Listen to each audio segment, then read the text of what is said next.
नमस्कार प्रेक्षकांनो, आजच्या एपिसोडमध्ये इथे आता मंजिरीवरती मंदारने तिच्याच वडिलांच्या खुनाचा आरोप केलेला असतो.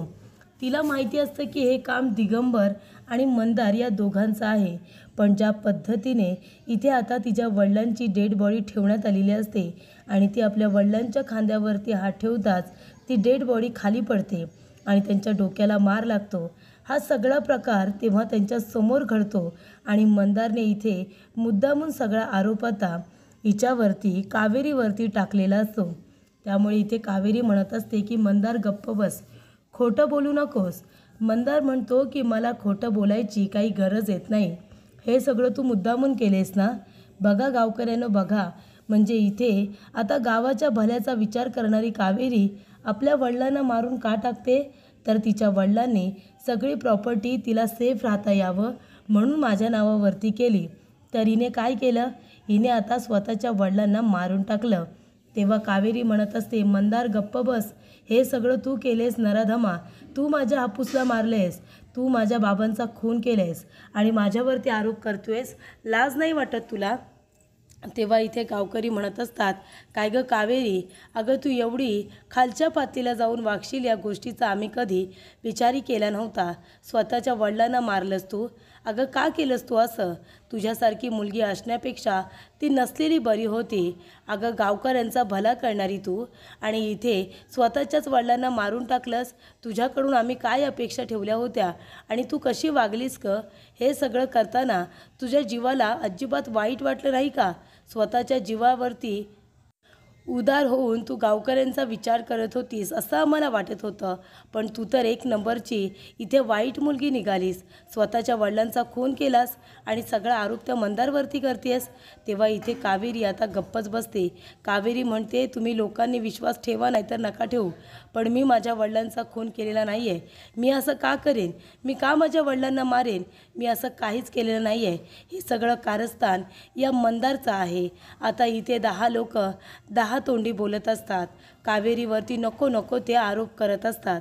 त्यानंतर प्रेक्षकांनो, इथे आता बळीराजाचा दिवस आलेला असतो.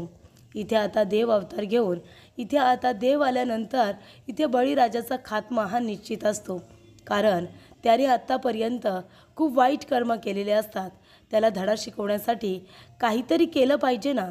तर इथे आता त्याच गावामध्ये जो नाटकाचा भाग चालू असतो, तर इथे आता कोकणामध्ये जे नाटक केलं जातं त्याच्यामध्ये सुद्धा हीच आता घटना जणू काही दाखवण्यात येते. आता इथे बळीराजाचा बळी घेण्यासाठी कुणीतरी देव अवतार घेतला पाहिजे ना. तो घेतलेला असतो तो म्हणजे उदयने. उदय म्हणत असतो, 1 मिनिट सगळेजण शांत व्हा. किती आरडाओरडा करताय तुम्ही सगळेजण. कावेरीवरती नको नको ते आरोप करताय. या कावेरीवरती ती आपल्या वडिलांना किती जीव लावायची, आपल्या वडिलांवरती किती प्रेम करायची, हे आपल्याला कुणाला माहिती नाही का? मला माहिती आहे ती आपल्या वडिलांची किती काळजी घ्यायची ते. आणि काय तुम्ही सगळेजण ह्या नराधमांचं ऐकून कावेरीवरती नको नको ते आरोप करताय. पण का? कशासाठी? कावेरीने काही केलेलं नाही आहे. तेव्हा इथे दिगंबर म्हणत असतो की बघा, अरे तुला काय माहिती, इथे असलेल्या सगळ्यांनीच बघितलं आहे की ह्या कावेरीने स्वतःच्या वडिलांना धक्का दिला. तेव्हा इथे गावकरी म्हणतात, नाहीतर काय, या कावेरीने धक्का दिला आणि तिच्या वडिलांना मारलं. कशासाठी? तर प्रॉपर्टीसाठी. इतकी नीच मुलगी असेल या गोष्टीचा आम्ही कधी विचार केला नव्हता. तेव्हा इथे उदय म्हणत असतो, अरे काय तुम्ही सगळेजण, कावेरीने आत्तापर्यंत गावासाठी जे जे काही केलं सगळं विसरलात तुम्ही, सगळं विसरलात. गावकऱ्यांसाठी लढत होती, तुम्हाला नोकरीसाठी बाहेर जाता लागू नये म्हणून तिने इथे फॅक्टरी उभारण्याचं स्वप्न बघितलं. आपल्या वडिलांचं स्वप्न साकार करता यावं यासाठी दिवस रात्र झटत होती. इतकं शिक्षण घेऊनसुद्धा बाहेर नोकरीसाठी गेली नाही, तर इथेच काहीतरी सगळ्यांसाठी करता यावं म्हणून प्रयत्न करत होती. आणि त्या मुलीवरती तुम्ही तिच्याच वडिलांच्या खुनाचा आरोप करताय. तिने काहीही केलेलं नाही आहे, हे तुम्ही विचारात का घेत नाही? कधी कधी दिसतं तसं नसतं. ही गोष्ट तुम्हाला कळत नाही का? असं का तिच्यावरती आरोप करताय तुम्ही? ते सुद्धा इतके खोलाचे आरोप. तुमच्याकडे काय पुरावा आहे की कावेरीनेच हे सगळं केलं आहे?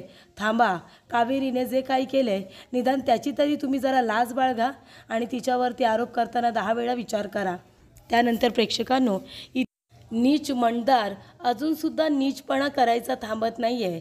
त्याच्या अंगामध्ये नीचपणा हा आधीपासूनच भरलेला आहे, आपण बघतच आलो. आधीसुद्धा एपिसोडमध्ये याने काही सिरियलमध्ये चांगलं काम केलेलंच नाही आहे, याच्याकडून दुसरी अपेक्षा तरी काय ठेवायची. तेव्हा इथे मंदारचा नीचपणा हा दिवसेंदिवस आता वाढतच चाललेला असतो आणि तसा तो आजही वाढत आलेला असतो. तर इथे आता तो म्हणत असतो की कावेरी, अगं तू गावकऱ्यांच्या भल्याचा विचार करतेस, तू एक चांगली मुलगी आहेस म्हणून मी तुझ्याबरोबर लग्न करायला तयार झालो. आणि तू काय केलंस गं? या क्षुल्लकशा प्रॉपर्टीसाठी स्वतःच्या वडिलांचा खून केलास. बरं झालं माझं लग्न तुझ्याबरोबर नाही झालं, नाहीतर तू काही दिवसांनी ह्या प्रॉपर्टीसाठी मलासुद्धा मारून टाकलं असतंस, नाही का? बरं झालं तुझ्यासारख्या मुलीबरोबर माझं लग्न नाही झालं, वाचलो मी. तेव्हा इथे आता बळीराजाचा जसा खात्मा करण्यात आलेला असतो तसंच आता मंदारचा खात्मा करायची गरज असते. कारण मंदारने सुद्धा इथे नीचपणाची पूर्णपणे हद्द पार केलेली असते. तेव्हा इथे कावेरीला खूप राग येतो. कावेरी तिथून आता वजनदार एक वस्तू घेते आणि जोरदार जाऊन त्या मंदारच्या डोक्यामध्ये घालते. कदाचित त्या मंदारचा ना या सगळ्यामध्ये जीव जायला हवा होता. जसा त्याने कावेरीच्या वडिलांचा जीव घेतला त्या पद्धतीने इथे आता त्या मंदारचा जीव जायला हवा होता. म्हणजे ह्या दिगंबरची अक्कल ठिकाणावरती आली असती. एखाद्या माणसाला ठार मारणं याला काय म्हणतात? इथे आता फक्त एकुलते एकच होते कावेरीचे वडील. तिच्या कुटुंबामध्ये दुसरं कुणीच नाही आहे. त्यानंतर इथे मंदारला मारल्यानंतर इथे लगेचच उदय, काऊ सगळेजण म्हणतात की चल आताच्या आता इथून चल कावेरी, इथे थांबायला नको. त्यानंतर उदय काकांची डेड बॉडी उचलतो आणि चौघेही तिथून निघून जातात. त्यानंतर इथे आलेला असतो तो म्हणजे यश, त्याचे वडील इथे त्याच्या माबरोबर बोलायला आलेले असतात. तेव्हा तो म्हणतो, मा इकडे ये ना. तेव्हा सुलक्षणा तिथे येते आणि म्हणते, काय रे यश, काय झालं? तेव्हा यश म्हणत असतो की मा, तू बाबांचं ऐकलंस, बाबांचं ऐकून उदयदादाला घरी येण्याची परवानगी दिलीस, पण आता तुला माझंसुद्धा ऐकावं लागणार आहे. तेव्हाच आमच्या दोघांचंही ऐकलंस असं होईल ना? तेव्हा सुलक्षणा म्हणते, फिरून फिरून बोलू नकोस, जे काही बोलायचं आहे ते स्पष्टपणे बोल ना. तेव्हा यश म्हणत असतो की मा, उदयदादा त्याच्या बायकोला घेऊन घरी येणार आहे ना, तेव्हा माझी अशी इच्छा आहे. आणि तो आता मागून आपला हात पुढे करतो. त्याच्या हातामध्ये इथे साडी असते. तो म्हणतो की मा, ही साडी तू नेसलीस आज तर खरंच खूप बरं होईल. तेव्हा सुलक्षणा ती साडी बघतच राहते, कारण ती साडी खूपच जास्त स्पेशल असते तिच्यासाठी. ती साधीसुधी साडी नसते, ती इमोशनल होते ती साडी बघून, कारण ती साडी तिच्या उदयने तिच्यासाठी आणलेली असते. तेव्हा तिला त्या साडीचा प्रसंग लगेच आठवतं. ज्या वेळेला ती झाडांना इथे पाणी देत असते तेव्हा उदय तिथे येतो आणि आपल्या माचे डोळे बंद करतो. तेव्हा ती म्हणत असते, अरे कोण आहे? आणि ती यशचं नाव घेते, ती इथे यमुनाचं नाव घेते, विद्याचं नाव घेते, सावंत काकूंचं नाव घेते. तेव्हा इकडे उदय म्हणतो, काय मा, सावंत काकू? तेव्हा ती म्हणते, मग वेड्या, अरे लहानपणापासून तुझ्या पावलांवरूनच मला कळतं की तू आलायस म्हणून, पण तुझी लहानपणाची सवय अजून काही गेली नाही माझे डोळे बंद करायची. मग आता या घरामध्ये माझे डोळे बंद करणारा म्हणजे माझा एकटा उदयच आहे ना? तुला मी लगेचच ओळखते, तुझ्या पावलांच्या चाहूलवरूनच मला कळतं की उदय आलेला आहे. तेव्हा इथे उदय म्हणतो की मा डोळे बंद कर, मी तुझ्यासाठी काहीतरी आणलं आहे. तेव्हा मा म्हणते, हो का, काय रे, काय आणलेस? तेव्हा उदय म्हणतो, मा डोळे तर बंद कर ना. तेव्हा इथे मा डोळे बंद करते. तो म्हणतो, हात पुढे कर. ती एकच हात पुढे करते. तेव्हा तो म्हणतो, मा अगं 2 हात पुढे कर ना. तेव्हा इथे मा म्हणते, बरं बाबा ठीक आहे. तेव्हा उदय तिच्या हातावरती खूप सुंदर अशी साडी ठेवतो आणि म्हणत असतो की मा, ही साडी तुझ्यासाठी, आता डोळे उघड. तेव्हा ती डोळे उघडते आणि त्या साडीवरून खूपच जास्त प्रेमाने हात फिरवते, कारण ती साडी या कारणासाठी स्पेशल असते, कारण ती उदयने त्याच्या पहिल्या पगारातून मासाठी खरेदी केलेली असते. तो म्हणतो की धर्म अधिकारी याच्यामध्ये मी जॉबला लागल्यानंतर हा माझा 1 महिना पूर्ण झाला आणि त्याचा पगार, आणि त्या पगारातून मी तुझ्यासाठी ही साडी खरेदी केली आहे. तेव्हा तू ही साडी आता कधी नेसशील ते तू मला सांग. तो आधी आशीर्वाद घेतो आणि म्हणतो, उद्या नेसशील का? नाही नको, उद्या नको, काही दिवसानंतर गुढीपाडवा येणार आहे, तू गुढीपाडव्याला नेसशील का? तेव्हा सुलक्षणा म्हणते, नाही, ही साडी ना मी अजून एका स्पेशल दिवशी नेसणार आहे. तेव्हा तो म्हणतो, कधी नेसणार आहेस मा? तेव्हा ती म्हणते की जेव्हा तू माझ्या सुनेला या घरामध्ये घेऊन येशील ना पहिल्यांदा, तेव्हाची साडी मी नेसणार आहे. तेव्हा इथे उदय हसायला लागतो आणि ही गोष्ट आता उदयने आपल्या भावाला यशला सुद्धा सांगितलेली असते. तेव्हा इथे आता उदयला खूप आनंद होतो, कारण ती साडी सुलक्षणाला खूप आवडलेली असते. आणि प्रेक्षकांनो, इथे आता ती साडी काही नेसलेली नसते, कारण उदयने ज्या पद्धतीमध्ये लग्न केलेलं असतं तो त्या घरातूनच निघून गेलेला असतो. त्याच्यामुळे आता त्याच्या लग्नाच्या दिवशी तो आपल्या बायकोला घरी घेऊन येईल असा योगच आलेला नसतो आणि म्हणूनच त्या साडीचं नेसणं होतच नाही. पण यशला ती गोष्ट माहिती असते, कारण ती उदयने त्याला सांगितलेली असते. तो म्हणतो, मा, उदयदादाने हा प्रसंग मला सांगितला होता आणि आता उदयदादा वहिनीला घेऊन चिकूला घेऊन येतोय ना, मग आता ही साडी तू नेसशील ना. तेव्हा मा खूपच जास्त इमोशनल होते. सुलक्षणाच्या डोळ्यात आता पाणी आलेलं असतं. तो प्रसंग तिला आठवतो. तिला कळतं की उदयचं आपल्यावरती किती प्रेम होतं आणि माझंसुद्धा. त्यानंतर इथे यश म्हणत असतो की मा प्लीज प्लीज नाही म्हणू नकोस. हे बघ आता उदयदादा येतोय की नाही या घरामध्ये, मग तू जर त्याला शब्द दिला होतास तर ही साडी तुला नेसावी लागेल आणि जेव्हा ही साडी तू नेसशील ना तेव्हा त्यालासुद्धा कळेल ग की तू सुद्धा त्याची किती आतुरतेने वाट बघत होतीस.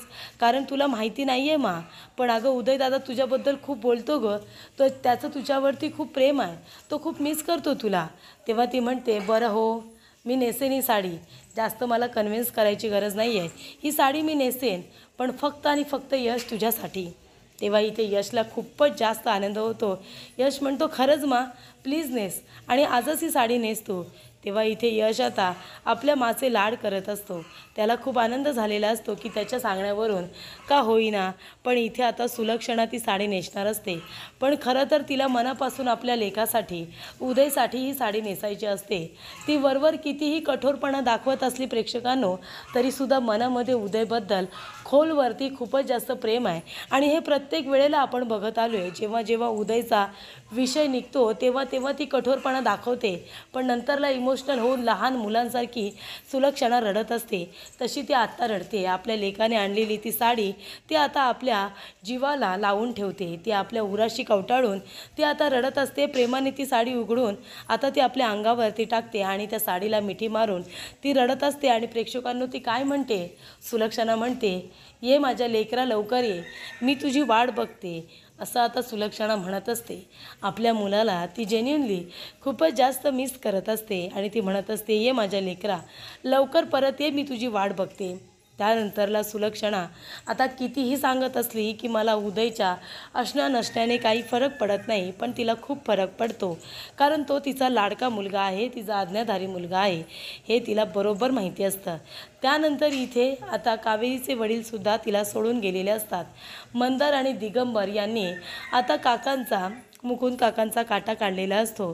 त्यांना मारून टाकलेलं असतं, कारण मंदार आणि दिगंबरचं सत्य त्यांना कळलेलं असतं.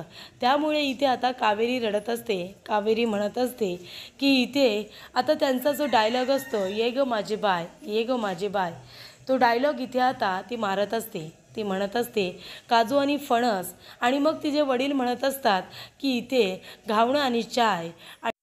त्यानंतर इथे कावेरी म्हणत असते की तू माझा हापूस, योग माझी बाय, असं त्यांचं जे ठरलेलं वाक्य असतं तिथे म्हणते.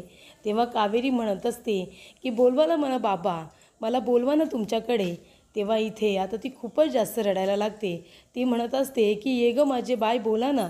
तेव्हा तिचं दुःख बघून उदयच्या डोळ्यातसुद्धा पाणी आलेलं असतं, कारण काका त्यांच्याबरोबरसुद्धा खूपच जास्त चांगले असतात. कावेरी जशी त्यांची मुलगी असते तशी त्यांनी काऊलासुद्धा आपली मुलगीच मानलेलं असतं. ज्या वेळेला त्यांनी लग्न केलेलं असतं त्यावेळेला इथे कावेरीने आणि तिच्या वडिलांनी त्यांना खूपच सांभाळून घेतलेलं असतं. त्यानंतर इथे आता अग्नी द्यायची वेळ येते. इथे आता तिने अग्नी दिलेला असतो आपल्या वडिलांच्या चितेला. त्यानंतर तिच्या खांद्यावरती छोटं मडकं दिलेलं असतं. तर इथे आता जे काका असतात ते त्यांचे मित्र असतात, कावेरीच्या वडिलांचे मित्र, आणि त्या मानकर काकांनी तिच्या इथे खांद्यावरती आता ते छोटं मडकं दिलेलं असतं. आणि त्यानंतर ती मडकं घेऊन आता चितेच्या गोल गोल फिरत असते. चितेच्या गोल गोल फिरत असताना इथे ती खूप रडत असते. आपल्या वडिलांबरोबर घालवलेले ते प्रत्येक क्षण तिला आता आठवत असतात. काजू आणि फणस, घावणं आणि चाय, तू माझा हापूस आणि ये ग माझे बाय, ही त्यांची जी लाड कौतुक करण्याची जी पद्धत असते, एकमेकांवरती किती प्रेम आहे हे सांगण्याची जी पद्धत असते, हे सगळं तिला आता आठवत असतं.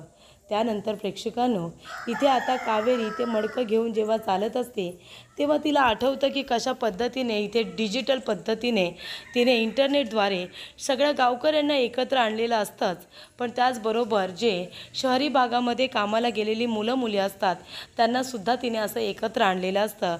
त्यानंतर इथे आपल्या वडिलांना आनंदाने ती सांगते की इन्व्हेस्टर आपल्या इथे फॅक्टरीसाठी इन्व्हेस्ट करायला तयार आहेत, त्यामुळे हे डील आता पक्कं झालेलं असतं. लग्नाच्या दिवशी ती म्हणते की हापूस रडू नका बाबा, मी कुठेही जाणार नाही आहे, मी इथेच आहे तुमच्याजवळ, तुम्ही रडू नका आणि मलाही रडवू नका, तुम्ही मला सोडून कुठेही जायचं नाही, मी तुम्हाला सोडून कुठेच नाही जाणार, असं कावेरी म्हणालेली असते.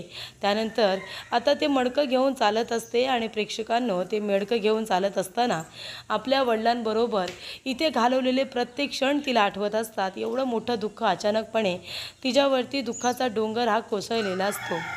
आता प्रत्येक माणसाला ज्याच्यावरती दुःख येतं त्यालाच ते कळत असतं की ते दुःख काही साधंसुद्धा नाही आहे. आपले वडील अचानकपणे आपल्याला सोडून जातात आणि ते सुद्धा अशा पद्धतीने, म्हणजे जर इथे नॅचरल मृत्यू असता, आजारी वगैरे असते आणि जर त्यांचा मृत्यू झाला असता तर ते तिच्या एवढं जिव्हारी लागलं नसतं. पण तिला माहिती आहे की मंदार आणि दिगंबर या दोघांनी मिळूनच तिच्या वडिलांचा, तिच्या हापूसचा जीव घेतला आहे. हे माहिती असताना ती आता हे सगळं कसं काय सहन करणार असते प्रेक्षकांनो. त्यानंतर ती खूपच जास्त रडत असते. हापूस हापूस असं म्हणून ती खूप जास्त रडत असते. त्यानंतर इथे काऊ आणि इथे काका, मानकर काका तिला शांत करत असतात. इथे आता चिता जळायला लागते. तेव्हा कावेरीचा इथे आता खूपच जास्त रडून रडून आता हाल होत असतात. खूप जास्त ती रडत असते. आपल्या वडिलांना अचानकपणे जाताना बघून तिच्या जीवाला खूपच जास्त ती गोष्ट आता लागलेली असते. त्यानंतर ती रडत तिथे बसलेली असते. तेव्हा इकडे मानकर काका म्हणतात की कावेरी जा बाळा, इथून आताच्या आता निघ, आता या गावात तू थांबू नकोस. कावेरी म्हणते नाही काका, मी कुठेही जाणार नाही आहे, मी इथेच राहणार, माझ्या हापूसला सोडून मी कुठे जाऊ, मला इथेच राहून माझ्या हापूसचं अर्धवट राहिलेलं स्वप्न मला पूर्ण करायचं आहे. ज्या नराधमांनी माझ्या हापूसला मारलं त्या नराधमांना त्यांच्या गुन्ह्याची शिक्षा मिळून द्यायची आहे. माझ्या हापूसला मारल्यानंतर ते मोकाट गावामध्ये फिरतील, हिंडतील, असं वाटलं का त्यांना? मी त्यांना सोडणार नाही. त्यांच्या गुन्ह्याची शिक्षा त्यांना दिल्याशिवाय मी कुठेही जाणार नाही आहे काका. तेव्हा इथे काऊ म्हणत असते असं नको करूस कावेरी, काकांचं ऐक, ते बरोबर बोलत आहेत. अगं आपले गावकरी कसे आहेत तुला माहिती आहे ना, दिगंबर आणि मंदारने त्यांना भडकवलं आहे. काकांना वरतून पडताना त्यांनी बघितलं आहे. काकांच्या इथे आता खुनाचा आरोप तुझ्यावरती त्यांनी केला आहेच. पण अगं मंदारच्या डोक्यामध्ये तू जेव्हा मारलंस ना तेव्हा अख्खं गाव तिथे होतं गं, सगळ्यांनी ते बघितलं आहे. ते लोक आता विनाकारण पोलीस कंप्लेंट करतील. अख्खं गाव तुझ्या विरोधामध्ये इथे आता साक्ष देण्यासाठी उभं राहील. तुझं करिअर खराब होईल गं. तेव्हा तू चल, आमच्याबरोबर चल, तू इथे राहू नकोस. तेव्हा कावेरी म्हणत असते नाही नाही काऊ, मी कुठेही येणार नाही आहे गं. मी त्या लोकांना असं सोडून देऊ का? माझ्या वडिलांचा ज्यांनी खून केला त्यांना मी मोकाट सोडून देऊ असं म्हणायचं आहे तुला? काऊ म्हणते नाही गं, असं नाही आहे, तू कशाला असा विचार करतेस, आपण नंतर परत येऊ ना. तेव्हा उदय म्हणत असतो की काऊ अगदी बरोबर बोलते, कावेरी तू आमच्याबरोबर चल, हवं तर थोडे दिवस तू आमच्याबरोबर राहा, नंतर आपण तुझ्या राहण्याची व्यवस्था करू, पण आता सध्या तू आमच्याबरोबर चल, थोडे दिवस राहा, इथलं वातावरण सगळं निवडलं ना की आपण परत येऊ, आपण इथे परत येऊ आणि सगळ्या गावकऱ्यांना समजावून सांगू आणि मग तुझ्या वडिलांचं जे आता अर्धवट राहिलेलं स्वप्न आहे ना ते सुद्धा पूर्ण करू. प्लीज कावेरी आता नाही म्हणू नकोस. तेव्हा इथे काऊ म्हणत असते की ऐक ना कावेरी. कावेरी म्हणते नाही काऊ, मी असं नाही करू शकत, मी पळून नाही जाणार गं. तेव्हा काऊ म्हणते प्लीज प्लीज माझ्यासाठी तरी चल, कशाला तू नाही म्हणतेस?